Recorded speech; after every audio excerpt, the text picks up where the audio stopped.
کہ ہماری زبان سے غیبت نکلی، حالانکہ کتنا سخت ترین گناہ ہے۔ اللہ رب العزت نے کسی گناہ کے بارے میں ایسی مثال قرآن مجید کے اندر بیان نہیں فرمائی، اس طریقے سے اللہ رب العزت نے کسی گناہ کو واضح نہیں فرمایا جس طرح غیبت کو واضح فرمایا۔ اللہ تعالیٰ قرآن مجید کے اندر فرماتے ہیں کہ وَلَا يَغْتَبْ بَعْضُكُمْ بَعْضًا، کہ تم میں سے کوئی ایک دوسرے کی غیبت نہ کرے۔ أَيُحِبُّ أَحَدُكُمْ أَن يَأْكُلَ لَحْمَ أَخِيهِ مَيْتًا فَكَرِهْتُمُوهُ، کیا تم اس بات کو پسند کرتے ہو کہ تم اپنے مردار بھائی کا گوشت کھاؤ؟ فَكَرِهْتُمُوهُ، اس بات کو تم ناپسند کرتے، کیا تم یہ چاہتے ہو کہ تمہارے بھائی کی لاش تمہارے سامنے پڑی ہو اور تم اس میں سے نوچ نوچ کر کھانا شروع کرو؟ کیسی تشبیہ دی اللہ رب العزت کہ کسی کی غیبت کرنا اور کسی مردے سے گوشت نوچ کر کھانا، یہ دونوں کام برابر ہے، اس کے برابر اللہ رب العزت نے اس گناہ کو کرا۔ اللہ کے نبی صلی اللہ علیہ وسلم نے فرمایا غیبت کی مذمت کرتے ہوئے کہ الغیبت اشد من الزنا، کہ غیبت تو زنا سے بھی بدتر گناہ، غیبت تو زنا سے بھی بدترین گناہ۔ اتنے سخت الفاظ میں نبی کریم صلی اللہ علیہ وسلم نے اس کی مذمت فرمائی غیبت کے متعلق۔ لیکن آج ہم سے یہ گناہ سرزد ہو جاتا ہے، لیکن ہمیں احساس بھی نہیں ہوتا، ہمیں پتہ بھی نہیں چلتا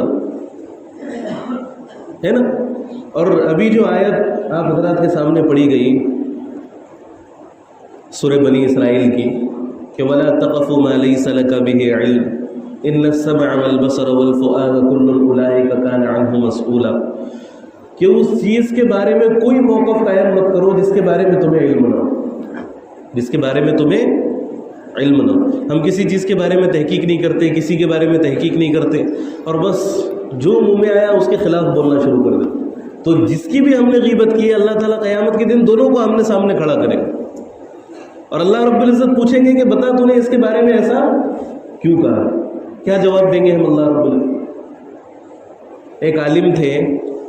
انہوں نے کسی بڑے عالم کے بارے میں کہا کہ یہ شخص مرنے سے پہلے پہلے یا تو مہدی ہونے کا دعویٰ کرے گا یا نبی ہونے کا دعویٰ کر کے مرے گا، نعوذ باللہ۔ انہوں نے یہ الزام لگا دیا ان کے اوپر۔ اب ان عالم تک یہ خبر پہنچی تو انہوں نے کہا کہ میں انشاءاللہ بغیر کوئی دعویٰ کیے مروں گا، میں انشاءاللہ بغیر کوئی دعویٰ کیے مروں گا، لیکن کل قیامت کے دن اللہ رب العزت کے دربار میں میرا اور ان کا فیصلہ ہوگا۔ میں ان سے پوچھوں گا کہ تم نے یہ الزامات میرے اوپر کیوں لگائے تھے؟ تو کسی کے بارے میں کچھ بھی کہہ دینا یہ کوئی معمولی چیز نہیں ہے، بلکہ یہ ہماری نیکیوں کو برباد کر دینے والی چیز، ختم کر دینے والی چیز۔ حدیث مبارکہ کے اندر صراحت کے ساتھ ارشاد نبوی موجود ہے۔ اللہ کے نبی صلی اللہ علیہ وسلم نے پوچھا صحابہ اکرام سے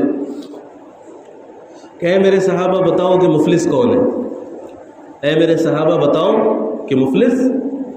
کون ہے؟ تو صحابہ اکرام نے یہ کہا یا رسول اللہ من لا دراہم لہ ولا دنانیر لہ، کہ جس کے پاس درہم نہ ہو دینار نہ ہو وہ شخص مفلس ہے۔ تو اللہ کے نبی صلی اللہ علیہ وسلم نے فرمایا کہ مفلس وہ شخص نہیں ہے، بلکہ مفلس وہ شخص ہے جو دنیا میں بہت سارے حج بھی کیا کرتا تھا، بہت سارا اپنا مال بھی خرچ کیا کرتا تھا، نمازیں بھی اس کے پاس بھرپور مقدار میں موجود ہیں، ساری چیزیں اس کے پاس موجود ہیں،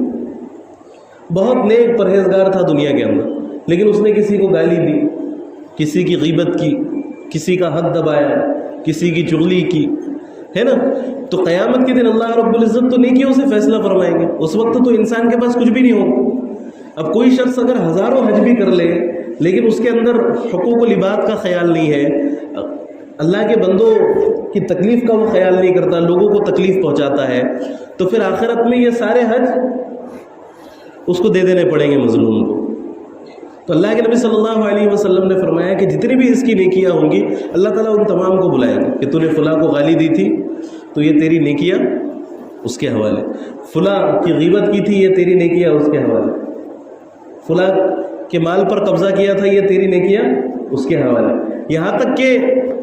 اگر اس کی نیکیاں ختم ہو جائیں اور پھر بھی جو صاحب حق اشخاص ہیں